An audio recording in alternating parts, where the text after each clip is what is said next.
আসসালামু আলাইকুম friend, good morning, শুভ সকাল। সবাইকে জানাই আমার এমনি ফ্যামিলি ব্লগে স্বাগত। তো আবার একটা নতুন ব্লগ নিয়ে তোমাদের সামনে হাজির হয়ে গেছি। তো দেখো, এখন হয়ে গেছে অনেকটাই বেলা, চাটা সবাই খেয়ে নিয়েছি, খাওয়া দাওয়া কমপ্লিট হয়ে গেছে। আর বিছানাটা দেখো একটু ঝেড়ে নিলাম। তো মামুনির রুমের বিছানাটা ঝাড়লাম, আমার রুমের বিছানাটা এখনও ঝাড়া হয়নি, ঝাড়বো। তো আজকে অনেকটা বেলাতেই উঠেছি, বেলা করে খেয়েছি। তার কারণ হচ্ছে রাত্রে সারা রাত ঘুম নাই, কারণ মেয়ে রাত্রেবেলায় জ্বর ছিল, গায়ে হালকা হালকা জ্বর ছিল বলে ওষুধটা দিইনি, ভাবলাম হয়তো ছেড়ে যাবে, কারণ ডাক্তার বলেছে 100 পার হয়ে গেলে তবে ওষুধটা দিবা। ওই জন্য দিইনি। তো দেখছিলাম ওভাবে চেক করে বারবার, তারপর দেখলাম তো না, সকালের দিকে জ্বরটা একটু বেড়েই চলেছে। তার জন্য সকালে 6টার সময় মেয়েকে উঠিয়ে মেয়েকে ওষুধটা খাওয়ালাম। তো তারপরে দেখো জ্বরটা ছাড়লো, জ্বরটা ছেড়ে আবার মেয়ে ঘুমোলো। তো মেয়েকে ঘুম দিয়ে দিয়েছি। আর দিয়ে দিয়েছি মানে তখন ঘুম দিয়ে দিয়েছিলাম, দিয়ে উঠতে আমাদের অনেকটা লেট হয়ে গেছিলো, কারণ আমিও সারা রাত ঠিকঠাক ঘুমোতে পারিনি। ওই জন্যই দেখো আজকে অনেকটা দেরি হয়ে গেছে উঠতে। আর আমার মামুনিরও শরীরটা খারাপ, আজকে আমারও শরীরটা খারাপ। আমাকে মামুনিকে একসঙ্গে দুজনকে সর্দি ঠান্ডা লেগে গেছে, গা হাত পায়ে ব্যথা তো রোজই থাকে, তোমাদেরকে বলেই থাকি। তো বুঝতেই পারছো শরীর খারাপ, আর কাজের লোকও নয় ঘরে, দিয়ে প্রচণ্ড কাজের জন্য অসুবিধা। যা হচ্ছে ওটা মামুনি সব কিছু করছে, আর আমি কিছুই তো করতে পারছি না। নিজের শরীরটা ভালো নেই, ডাক্তারখানা যেতে কবে থেকে বলছে, আমি যাচ্ছি না তাই। তো দেখো ওখানে সাদা সাদা দেখছিলে তোমরা কি পড়েছিল, তো ওটা হচ্ছে পাউডার দুধ। তো মেয়ে তো সকালে কিছুই খেলো না, সকালে উঠে বলছে আমি গুঁড়ো দুধ খাবো। তো দেখো সেটাই প্যাকেটে করে খেয়ে বেড়াচ্ছিলো, দিয়ে ওখানে ফেলে রেখেছিল। তো মামুনি দেখলাম রান্না বান্না করছে, তারপরে এঁঠো বাসন কোসন ছিল ওগুলো সব ধুয়ে নিল। তো আমি বললাম ঠিক আছে মামুনি, আস্তে আস্তে আমি একটু ঝাড়টা দিয়ে দিচ্ছি। তো দেখো ঝাড়টা দিতে আমি এলাম প্রথমে মামুনির রুমটাতে। তো বিছানাটাকে ঝেড়ে দিলাম, এখন ঝাড় দিয়ে দেবো।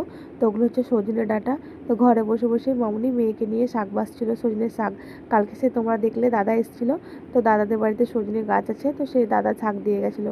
শাকটা খুব ভালো, খেতেও মজা। তো ওই জন্য দেখো দুধটা পড়েছিল, সেটাকে আমি দুধটাকে কাপড় দিয়ে মামুনি বলে মুছে নিলাম, আর ঝাড়টাও দিয়ে দিলাম। তখন চলে এলাম দেখো রান্নাঘরে। তো মামুনি বাকি রান্না করেছে, আর আমি দেখো মাংস দিয়ে আজকে আলু রান্না করব, তার জন্য মোটা মোটা করে আলু কেটে নিয়েছি। তো প্রথমে আলুটাকে একটু ভেজে নিচ্ছি। তো সজনের শাক আর মাংস দিয়ে আলু, এটা দিয়ে ভাত খেতে খুব ভালো লাগে। তো ওইটাই আজকে করবো ভাবে দিয়েছি, তো ওটাই করছি। আর আবার যেতে হবে ডাক্তারখানা। তো আমাকে আজকে তো জুম্মার দিন, বুঝতেই পারছো। তো ডাক্তারখানায় যাওয়ার সময় নাম লেখানো হয়েছিল, তখন বলেছিল যে 12টার সময় যেতে। তোমার দাদাভাই বললো আজকে তো জুম্মার দিন, তো জুম্মার নামাজটা কামাই করবো না। দিয়ে আবার ফোন করে বললো, তো বললো ঠিক আছে তোমরা মোটামুটি 1:30টার দিকে চলে এসো। তো সেটাই আমরা করবো, 1:30টার দিকেই যাবো। তার আগে মেয়েকে খাইয়ে দিব, খেতে তো চাইছে না কিছুই। তো দেখলাম মাংস দিয়ে আলুটা করি তাহলে। তো ওই জন্য দেখো আলুটাকে ভাজতে চলে এলাম, আর মেয়েকে ঘরে এখন বসিয়ে রেখে এসেছি। আর বললাম তুমি বসে চুপচাপ খেলাধুলো করো, টিভি দেখো, আমি আসছি এখনই। তো তাড়াতাড়ি করতে হবে, রেডি হয়ে নিতে হবে, তার জন্যই। আর এদিকে এই দেখো তোমাদের দাদাভাই চিকেন এনে দিল, বোনলেস চিকেন। কারণ মামুনি মেয়ের জন্য সেদিন মামুনি ওই সেই চিকেনের টিকিয়ার মতো করতে বললো, তো মেয়ে সেদিন খেয়েছিল। আজকে খাবে কি জানি না, তো সেটাই দেখো মামুনি ভাজছে। তো তোমাদেরকে একটু ভিডিও করে আমি দেখিয়ে দিলাম। আর ওদিকে আমি মাংস আলুটাকে প্রেসার কুকারে বসিয়ে দিয়েছি। তো চলো মেয়েকে একবার দেখে আসি আমার মেয়ে কি করছে। তো এই দেখো মেয়ে শুয়ে শুয়ে টিভি দেখছে, ওকে শুয়ে টিভি লাগিয়ে দিয়েছি, জ্বরটা ছেড়েছে বলে একটু শুয়ে শুয়ে এখন টিভি দেখছে। আর এদিকে দেখো তারপরে একদম চলে এলাম, অনেকটা বেলা হয়ে গেছে এখন। তো মেয়েকে গোসল করাইনি, গরম পানি দিয়ে গামছা ডুবিয়ে ভালো করে দেখো মাথা থেকে পা অবধি মুছে দিয়েছি, জামা কাপড় সব চেঞ্জ করে রেডি করে ওকে বসিয়ে দিয়েছি। তো আর আমার শুধু রেডি হওয়ার পালা আছে, তো বিছানাটাকে ঠিক করব, দিয়ে আমিও গোসল করে রেডি হয়ে নেব। তো দেখো রেডিও হয়ে গেছি, আর আমরা এখন বেরিয়ে পড়েছি ডাক্তারখানায়। তোমাদের দাদাভাই চলে এসছে নামাজ পড়ে, আর এই দেখো এখন চেম্বারে বসে আছি, 4টের পর আমরাও পাবো। আর এখানে আমি ঠিকঠাক ভিডিও করতে পারছিলাম না, কারণ সবাই আমার দিকে তাকিয়েছিল। ওই দেখো দেখতেই পাচ্ছ একজন কেমন তাকিয়ে আছে, যার জন্য একটু ভিডিও করে তোমাদেরকে শুধু দেখানোর জন্য একটু সামান্য আমি ভিডিও করি। বন্ধুরা বাড়ি চলে এসেছি, আর অনেকটা সময় হয়ে গেছে। এখন এখন তোমার বাজছে 4টে 3। তো 4টে 3 হয়েছে, বাড়ি এলাম 3টের দিকে ডাক্তারখানা থেকে। তোমরা তো দেখতে পেলে ডাক্তারখানায় ছিলাম, তারপরে ডাক্তারখানা থেকে ভিডিও করে নিই। তো ডাক্তার দেখিয়ে এলাম। তো এখন 1 মাস এই যে গ্যাসটা টানে, তোমরা তো আগেই দেখেছো। তো মেয়েকে বললো এখন 1 মাস গ্যাস টানতে হবে, আর ঠান্ডাটা লেগে আছে, ওষুধ দিয়েছে অনেক। তো এখন কাশির ওষুধটা খাওয়ালাম, দিয়ে ঘুমিয়ে গেল। বাড়িতে এসে ভাত টাত কিছুই খেলো না। আমরা খেলাম তখন 3:30 বাজে। আমারও শরীর খারাপ করছে, সর্দি লেগে গেছে, জ্বর জ্বর, গা হাত পা ব্যথা করছে। আমি এখন একটা ওষুধ খেলাম। মামুনিরও সর্দি ঠান্ডা লেগে গেছে, মামুনিরও গা হাত পা ব্যথা করছে। সবারই বাড়িতে শরীর খারাপ, আর কাজের লোকও নাই। তোমরা দেখতেই পাচ্ছ যে কদিন থেকে কাজের লোক নাই।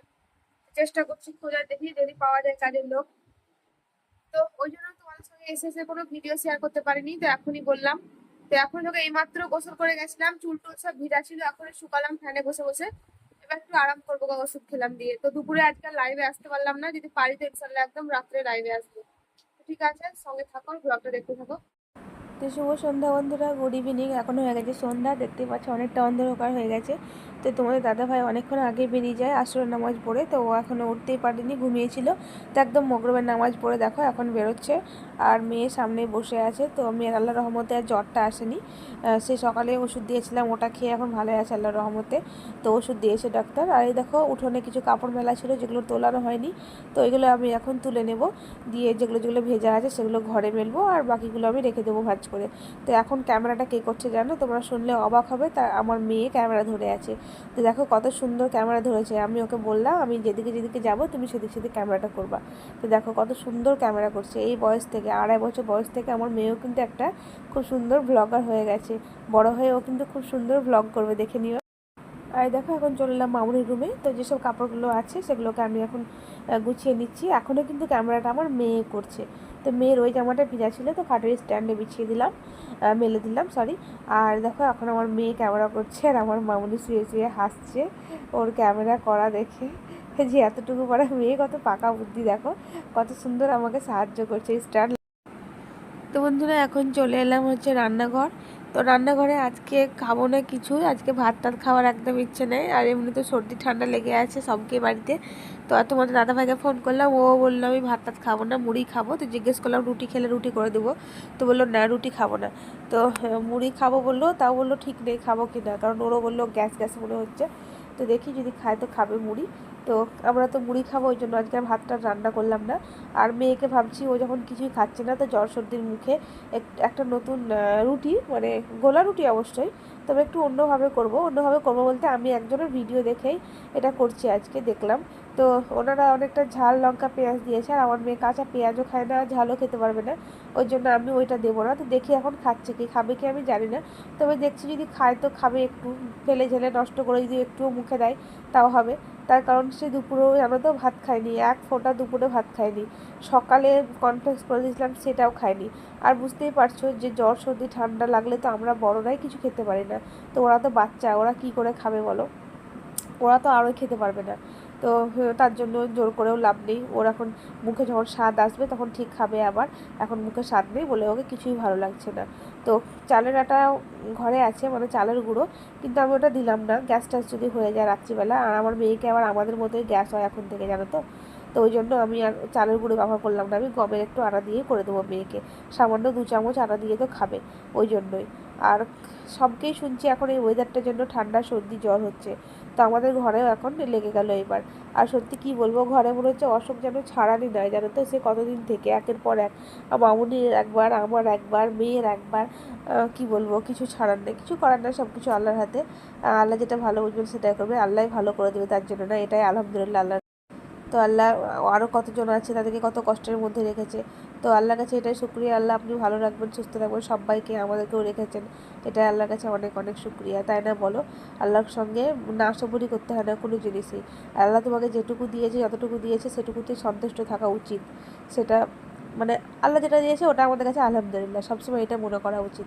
তো দেখো বলতে বলতে কিন্তু আমি ওই যে আটার ব্যাটারটা তৈরি করলাম, তোমরা তো দেখতে পেলে, সেরকম কিছুই দিলাম না।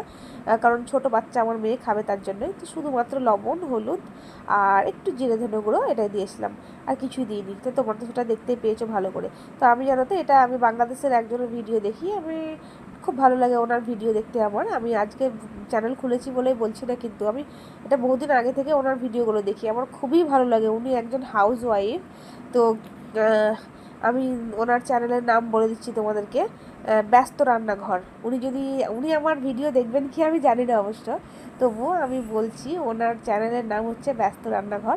তো আমার খুবই ভালো লাগে ওনার ভিডিও দেখতে, সত্যি মানে কি বলবো, প্রচণ্ড প্রচণ্ড ভালো লাগে ওনার ভিডিও দেখতে। উনি মানে একদম সাধারণ যেমন আমরা সাধারণ ঘরের সাধারণ মেয়ে বউ যেমন আমরা, ওনাকেও দেখে আমার সেই রকমই মনে হয়। তো ওনার ভিডিও আমার খুব ভালো লাগে। তো ওনার ভিডিওতেই আমি দেখছিলাম উনিও এরকমভাবেই করছিলেন তাদের ছেলের জন্য, তার শাশুড়ি মায়ের জন্য। তো উনি লঙ্কা পেঁয়াজ টেয়াজ দিয়েছিলেন, ওটা আমরা বড়রা খেলে সত্যি হয় খুব ভালো লাগবে, ঝটপট টিফিন নাস্তা। তো আমি চেষ্টা করলাম যে মেয়ে যদি খায় দেখি একটু করে দিই ওইভাবেই। তো লঙ্কা টঙ্কা বাদ দিয়ে পেঁয়াজ টেয়াজ বাদ দিয়ে, কারণ আমার মেয়ে কাঁচা পেঁয়াজ খায় না, তো সিম্পলভাবেই করে দিলাম। তো এতটা বড় করেছি, তোমরা ভেবো না যে আমার মেয়ে কিন্তু এতটাই বড়টা খাবে। ও হয়তো মাঝখানে একটু নরম নরম অংশগুলো সামান্য কিছু খাবে, পুরোটা কোনোদিনও খাবে না। ও পুরোটা কি মানে 3 ভাগের 1 ভাগও খাবে না। তবুও দেখলাম যদি ভালো লাগে তো খাবে, কারণ ঠান্ডা লেগেছে, কাশি হচ্ছে, ভাতটা দেবো না। ভাতটা এমনিতে রসা জিনিস, তো শুকনো খাবার খাওয়াটাই ভালো, শুকনো খাবারটা দেওয়া এখন ভালো। আর ডাক্তারবাবু এমনিতেও আমার মেয়েকে বলে দিয়েছে সামনে বর্ষাকাল আসছে, ওকে একটু সাবধানে রেখো। তার কারণ হচ্ছে আমার মেয়েকে প্রচণ্ড ঠান্ডার ধাত, একটুতেই ঠান্ডা লেগে যায়। ওই জন্য ডাক্তারবাবু বলেছে ওই ইনহেলারের গ্যাসগুলো এখন যেন 1 মাস তোমার মেয়েকে টানাবে, তাহলে সুস্থ থাকবে, ঠান্ডাটা সহজে লাগতে পারবে না। তো আগে তো মেয়েকে মাসে 2 থেকে 3 বার ঠান্ডা লাগতো। তো এখন আল্লাহর রহমতে এই ইনাকে যে ডাক্তারটাকে দেখাচ্ছি আমাদের রামপুরহাটে, ডক্টর মোশাররফ, খুবই ভালো সত্যি ডাক্তারটা, আল্লাহর রহমতে খুবই ভালো। প্রচণ্ড ভিড় হয়, প্রচণ্ড জায়গা থেকে, অনেক অনেক দূর থেকে আমাদের এই পাকুড়, তারপরে তোমার ওইদিকে যারা আমার ভিডিও ব্লগ তোমরা দেখো পাকুড়ের মুর্শিদাবাদের লোকরা, তারা অবশ্যই আমাদের এই ডাক্তারের নামটা শুনে থাকবে, তারা বুঝতেও পারবে। তো ওনাকে আমি দেখাই মেয়েকে, মোটামুটি 1 বছর 2 বছর, মেয়ে তো আমার 2.5 বছর বয়স হলো। তো যখন মেয়ের 1.5 বছর বয়স তখন থেকে কিন্তু আমি ওনাকে দেখাচ্ছি। তো উনি সত্যি খুব ভালো ডাক্তার। তো যাই হোক, আল্লাহ ওই ডাক্তারের হাতে জস দিয়েছে বলে আমার মেয়ে ওই ডাক্তারের হাতের ওষুধটা খেয়ে ভালো থাকে। তো তোমরাও দেওয়া করবে যাতে আমার মেয়ে তাড়াতাড়ি সুস্থ হয়ে যায়। তো দেখো পিঠেটা হয়ে গেল এভাবেই, খুব একটা কড়া করে ভাজলে মেয়ে আবার খেতে পারবে না, তো নরম নরম করেই চলো মেয়েকে এখন। আর এদিকে দেখলে যেটাতে একটা ডিম ফেটালাম, আর ওই তোমার আটাটা ঘুলে নিলাম, তো সেই বাটি দুটোকে এখন আমি ধুয়ে নেব, কারণ কাজের মেয়ে তো এখন আর নেই, কিছু করার নেই, নিজেকে ধুতে হবে। তো মামুনি আমাকে বকছে সাইড থেকে যে তোকে ধুতে হবে না, ঠান্ডা লেগে যাবে, তোকে ঠান্ডা লাগলে মেয়েকেও ঠান্ডা লেগে যাবে। তো আমি বললাম না থাক, তুমি তো সারাদিনই ধুচ্ছ, আর আমার মামুনিকেও প্রচণ্ড ঠান্ডা লেগে গেছে, সর্দি হচ্ছে প্রচণ্ড। তো দেখলাম সামান্য দুটো তো বাটি, এমনিতে আমাকে মামুনি পানিটা নিয়ে ঘাটার কাজ এসব কিন্তু কিছু করতে দেয় না আমাকে, মানে আমাকেও অল্পতেই ঠান্ডা লেগে যায়, ওই জন্য আমাকে করতে দেয় না, বারণ করে সবসময়। তো দেখো পিঠে এখন রেডি হয়ে গেছে, আর চলো এটা এখন মেয়ের কাছে আমি নিয়ে যাই। আয়া ওঠো না। হুম, এসো এদিকে এসো, নিচে চলো না, ওঠো ওঠো ওঠো ওঠো দেখি, তুমি যে উঠতে পারছো এখন, দেখি দাও তো সবাইকে একবার, দেখি আমার সোনা উঠতে পারছে। বিসমিল্লাহ বলো। হ্যাঁ বিসমিল্লাহ বলো, সাবধানে উঠো, দেখি কি করে উঠে, দেখি আমার সোনাটা। এই এই এই এই গুড গার্ল, উঠে। তো বন্ধুরা মেয়েকে তো খেতে দিয়ে দিলাম, তো আজকের ব্লগটা এখানে শেষ করছি, আবার ইনশাল্লাহ নেক্সট ব্লগে তোমাদের সঙ্গে দেখা হবে। তো তোমরা সকলে ভালো থেকো, সুস্থ থেকো, খুদা হাফিজ, আসসালামু আলাইকুম। আর ভালো লাগলে অবশ্যই চ্যানেলটা সাবস্ক্রাইব করে দিও, পাশে থাকা বেল আইকনটি টিপে অল বাটনটা প্রেস করে দিও। তো খুদা হাফিজ।